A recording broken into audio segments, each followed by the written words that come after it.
Yo, what's up guys? This is Rise and welcome to another video. This is part 2 of the Goon Squad team that we were able to go on quite a bit of a run with, hit Veteran this season.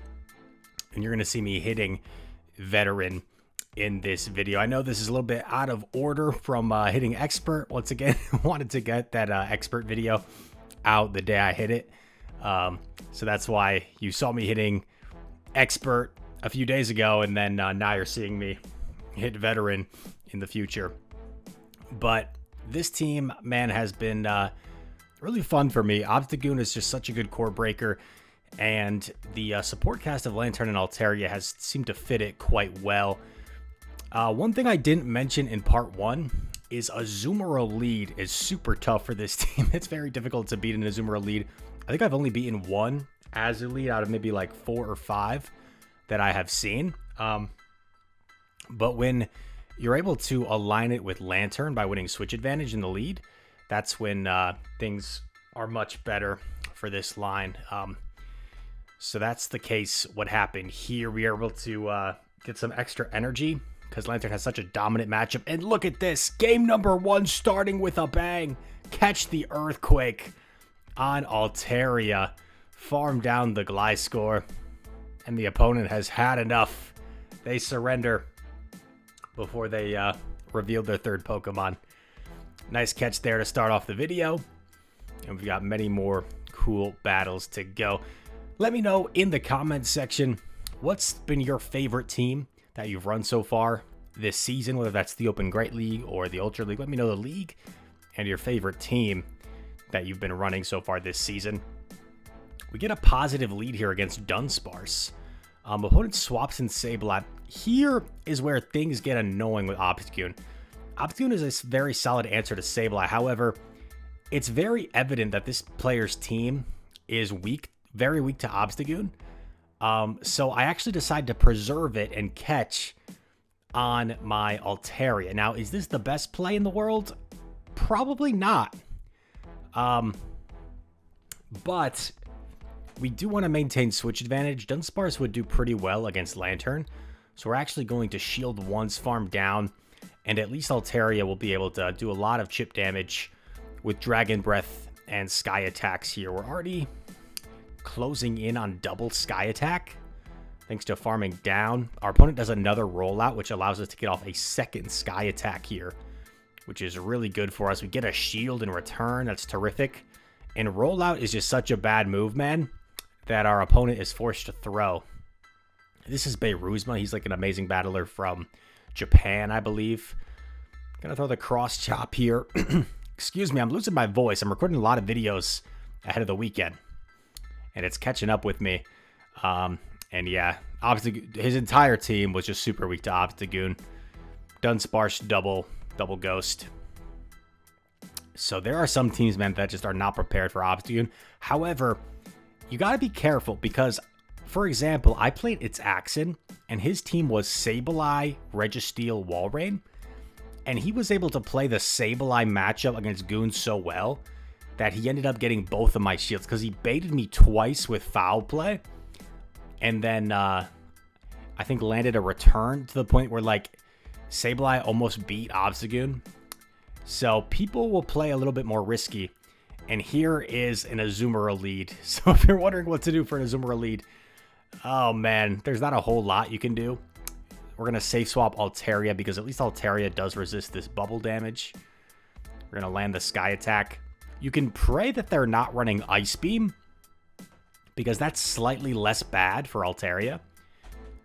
And that is the case here. We are able to tank the Play Rough. So maybe this gives us a fighting chance. We're going to throw our next Sky Attack, and you see Altaria's put in a fight against the Azumarill. Like, I could have potentially even shielded here and gotten a shield back by throwing Sky Attack. But I decided I'm just going to let it go. Switch timer should be up by now. I'm going to come in Lantern. Opponent is... They farm up to a move, and they swap in Altaria. Very interesting. Very interesting. So they save that Play Rough for Obstagoon later, which is quite smart. I'm going to throw another Thunderbolt here. start to threaten this Altaria. And I do grab a Protect Shield. This is a tough call, but I decided to shield, and it was a Moonblast, so it's a good shield. Going for another Thunderbolt here, and this is kind of tough, especially if they shield. That'll be brutal. They let it go. And what's going to be in back? What's it going to be? It's a Sableye. But unfortunately, this Azu has so much energy. I don't know if we're going to be able to take it out. We shield the Play Rough. Gonna throw the Night Slash here. And this is likely going to come down to how much energy this Azu has. They use the shield. And they get off the Play Rough. Is this Play Rough going to knock us out? Not quite, not quite. So we're actually staying alive. I'm going to Night Slash immediately to hopefully put Sableye into Surf range. Land the Night Slash. Sableye overfarms the perfect amount, knowing that they win Charge Move priority. They overfarm the maximum amount, and they're going to win CMP again. So it was a very difficult team comp for us to overcome, but our opponent also played that endgame perfectly with their energy management, which allowed them to win. So I thought both sides played that pretty well. I'm not sure if there's anything I could have done more. I'm not sure if there's anything I could have done more in that game, except maybe like commit a shield on Altaria, get a shield back. Don't know if that would have made a difference. But it looks like Rise is just pondering in thought. Past Rise, pondering in thought of what he could have done differently, probably, since it was such a close game. Came down to 2 CMP ties at the very end. Crazy. Crazy. Ironically, you know what? Ironically, if I had like undercharged against Azu, but no, wait, that wouldn't have made a difference because he shielded, right? Yeah, he shielded, and then I just countered down. Anyway, Goon into Lantern, and it is a Spark Lantern. So there are certain matchups in PvP, certain like team comps, right, where you may stay in depending on the move set of something. And look at this, another boost. What's going on? It's our second consecutive boost. The comments are freaking out. Rise, you're so lucky. No skill. I like to joke when I'm streaming that it's the skillful boost whenever we boost. Just got to go for the skillful boost. I farm up to double. So this way, if Lantern shields, I can go back to back here. They do shield. I win Charge Move priority. And are they going to double shield? They are. And this tells me they're probably afraid of this Obstagoon. So I'm actually going to double shield as well. Go for a counter down. They aggressively swap into Lantern. Or sorry, into a Noctowl. I decided to bank a move and then go Lantern. Not sure if that was the most necessary. Could have just swapped Lantern right away. But I figured I might as well like do my boosted counter damage. And it kind of works out, because did it put it into Thunderbolt range? It did. So maybe it was a smart play after all. And there is a Lickitung in back, so we're in a pretty good spot here.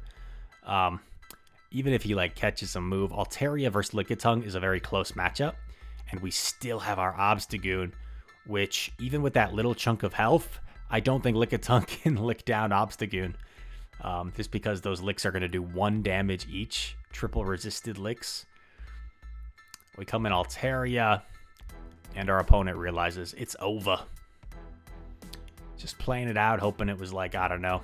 I don't know what could have possibly been in back that he still could have won. But usually you want to play it out till the very end until you know it's over. And here we go, searching for the next opponent. Who shall it be? Who shall it be? Oops, sorry, I got impatient. Here we go. Oh, this is its accent. No! This is the game I foreshadowed. Okay. Keep it calm, Chris. You know how I can tell it's its accent? Because we got matching t-shirts. He's got a pretty cool t-shirt there, doesn't he? His in-game character. And here we go. So Obstagoon versus Sableye. And he freaking baits me with foul play, dude. Freaking baits me with foul play. So check this out. I know he's not going to bait this time. And I go down both shields in the lead. Sableye gets both my shields, and then he aggressive swaps in Registeel. And here I'm thinking, okay, what could be in back? He's weak to like Fairy. Maybe it's like Sableye double Steel. He's also weak to like normal. So I'm thinking like, okay, maybe it's a fighter in back. Maybe it's like a Medicham. So I come in here with Lantern and I get zapped. No debuff is kind of nice. I go for the Thunderbolt. I'm hoping this could maybe KO before he gets to another move. But no, just a little bit short. So this is unfortunate.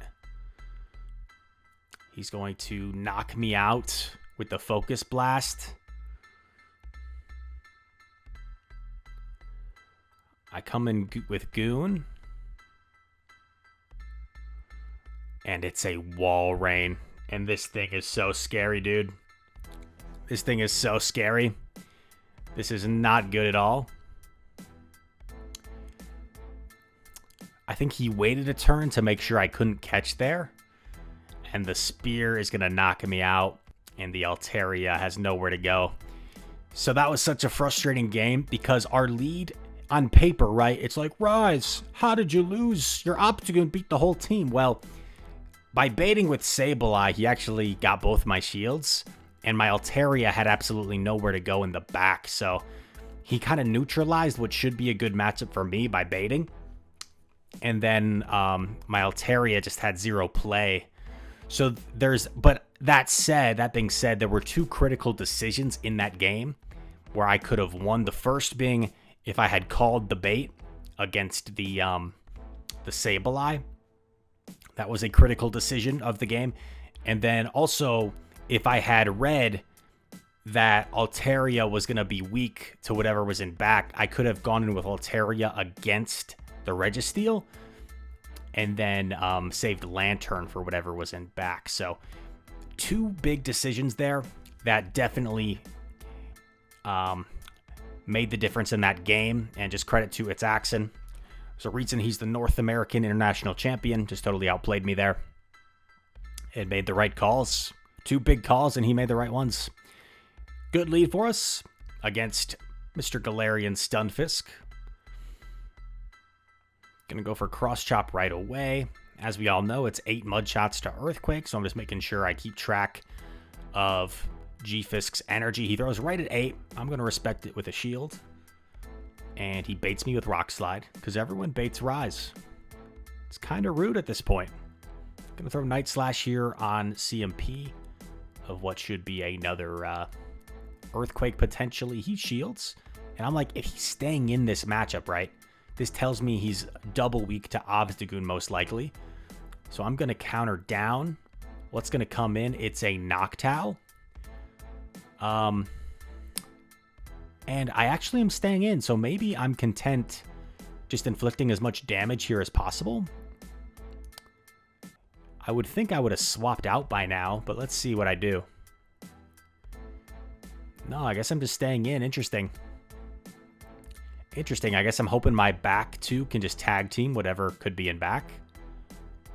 And another Night Slash coming through from Goon, man. Goon is really wreaking havoc. Gets the second shield off my opponent. Gonna come in with Lantern here. And it's a Trevenant in back. So, honestly, I think we would have been fine either way. If we had safe swapped Lantern, things might have been a little bit sketchy. Because Trev could have, like, farmed up a ton of energy and been a threat to our Goon. But if we had swapped Altaria, we probably would have been fine. But also just staying in and playing it kind of the safer way ended up working out as well. Next opponent, terrific lead for us. So you can presume when you see like Bastiodon, Sableye, it's going to be a Medicham and back. So we're just fully content staying in here. But we do have to make sure we maintain switch advantage. And you're actually going to see me call it this time. After I got baited before, I'm like, let's call it. We finally Call a bait. The comments rise. You never call any baits. You always shield. Hey, sometimes we call the baits, man. And I actually decide to catch here on Lantern because I figure if he, no matter what he comes in with, I still technically have switch advantage in a way, right? If he comes in with Basti, I can let Lantern go down. I can come in with Goon. If he comes in with Medi, I can let Lantern go down. I can come in with Altaria. So Basti comes in, which definitely surprises me. Definitely surprised he came in with Basti here, because I think Medi would have an easier time taking down.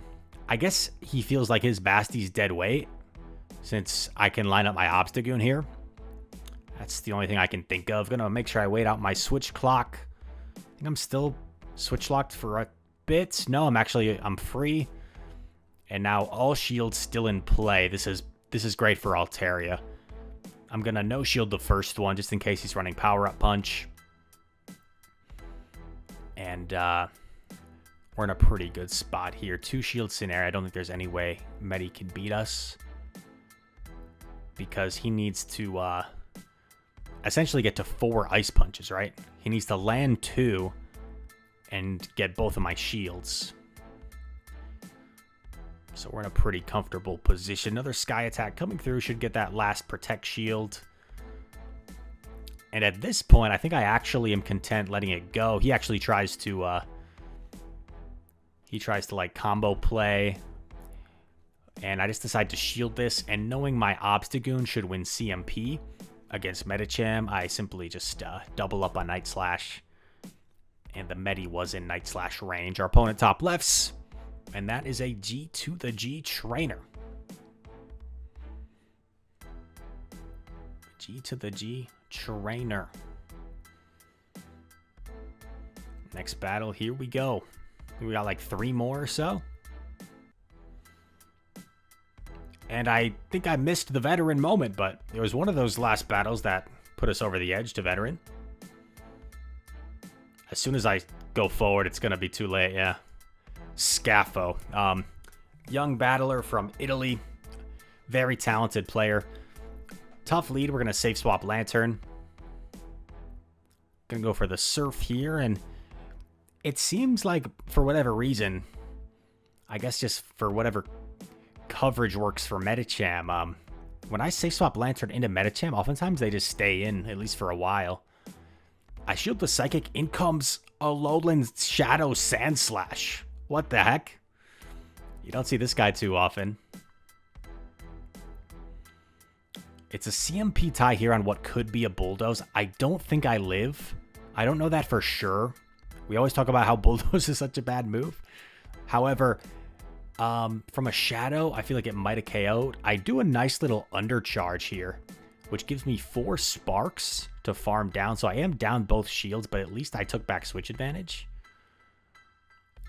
I farm up here. I'm baiting with Surf, thinking he's got a shield at some point. I do grab a shield. I go for a Surf here. Perhaps this was a mistake. Perhaps I should have committed to Thunderbolt, because he actually tanks it. And now he's got a ton of energy where he can probably double Ice Punch my Altaria. So I'm just praying that he doesn't get off a second Ice Punch here. He swaps into Knock. I'm like, okay, maybe this is still possible. I swap here, and this is a questionable decision. I think I probably should have just stayed in with Altaria, maybe like gotten a shield, forced him to throw energy, which would have been a little bit better. But now this is a little bit awkward. I'm hoping I can live this Sky Attack, get off my move, but no, the Sky Attack KOs, and I think that's actually going to seal it here,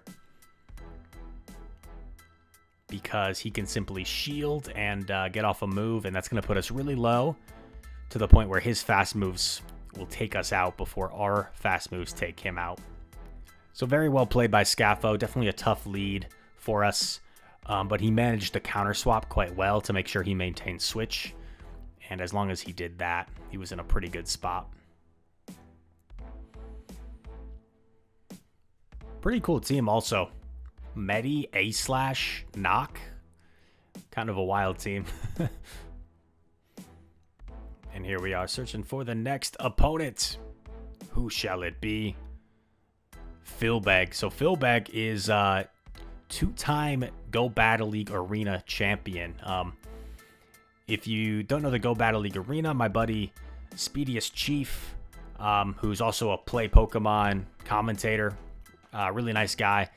He hosts the Go Battle League Arena every week, which is the top 10 players on the global leaderboard for Go Battle League. And they compete in the GBL style format every week for like $100, and it's just super competitive. I've only been able to qualify like 3 times for GBLA because it's pretty tough to get top 10 on the GBL leaderboard. It's very difficult. And Philbeg, not only has he qualified many times, he's won the whole thing twice.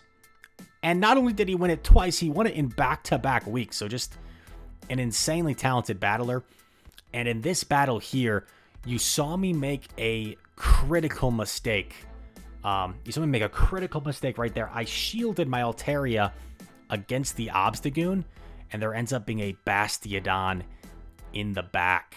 And the reason I shielded is because I was concerned by a Hyper Beam. However, I wasn't really thinking, and I wasn't really counting. And the Obstagoon actually only did 10 counters, which is 70 energy. Hyper Beam is 80 energy, I believe. So the Obstagoon was 2 full counters short, and I shielded anyway. And as you see, my Altaria is just totally useless here in the end game. And if I still had that Protect Shield with my Lantern, I think I win this game pretty easily. So this is an unfortunate one where we just made a really bad misplay. And it's going to really cost us here. Stone Edge is going to take us out. And I go for a Surf here. I'm throwing with good timing. Surf, not quite enough. And it comes down to 1 fast move. And because we didn't use our shields properly, we're going to lose this game. Very unfortunate. It's tough when you know exactly what you should have done. And you know exactly the mistake you made. And it's a very, like, not to be critical, too overly critical of mistakes, but very, in my opinion, a very bonehead mistake. And it's always, no disrespect to Philbeg, an amazing battler, but I swear it's always the games where I know exactly what I did wrong and I threw the game super hard, where I get the DM, great game. And I love you guys so much that I'm so appreciative that it is cool for you guys to battle me. You're excited to battle me. But the competitive spirit in me, you just gotta know it's tough. Imagine you make a bonehead mistake, you throw the game, and you get an immediate direct message. Great game. Amazing game. I appreciate the sentiment and the kindness and the sportsmanship so much. But from my point of view, right? If I play somebody and I recognize that they kind of threw the game, personally, I'm not going to DM them GG. I'm going to wait for them to DM me GG if they'd like to. So it's just a different way of thinking. But I know I talk about that from time to time. But it's all good. It's very minor problems. There are a lot worse things that go on in the world. And our opponent makes a terrific catch here on their own Lantern. Really nasty catch. I'm going to swap in my Altaria. I do get the farm down. And it's a Lickitung. So this is really interesting. I am up a shield, which is pretty good for me. I'm going to go for Sky Attack rather than Moonblast, because I know I need 2 moves anyway. I don't think Moonblast is even as efficient as Sky Attack. Maybe some of you guys could confirm or correct me in the comments below, but because Sky Attack is same type attack bonus, I think it's more efficient. Gonna go for another Sky Attack here. Just want to get rid of this Lickitung. The opposing Noctowl was pretty low if I remember correctly. Oh, not that low. Not that low. So he's going to throw a move. We're just going to let Altaria go because he's just about in Night Slash range. And we do lag a turn there, unfortunately, so we don't get the counter through. But I think we're still okay because he pretty much threw back-to-back. And as long as Lickitung doesn't reach a charge move, we should be fine. And a couple counters will do the trick. Obstagoon gets another win for us. And I think that's all she wrote, folks. I think that's all she wrote. A 3-2 set to end it off as the Goon Squad continues to put in work for me. And I definitely recommend you guys try it out if you want. Obstagoon is an amazing core breaker, as I like to say. It's not the most flexible mon. It does get hard countered by fairies, by opposing fighters, but it's going to do a lot of hard punishing to ghosts, to a lot of normal types, and to steel types as well. All that said, guys, I hope you enjoyed this video. If you did, make sure to smash that like button. Comment down below. All comments are appreciated. Subscribe if you're new to the channel and you enjoyed. All that said, thank you so much for watching. I hope to see you in the next one. Peace.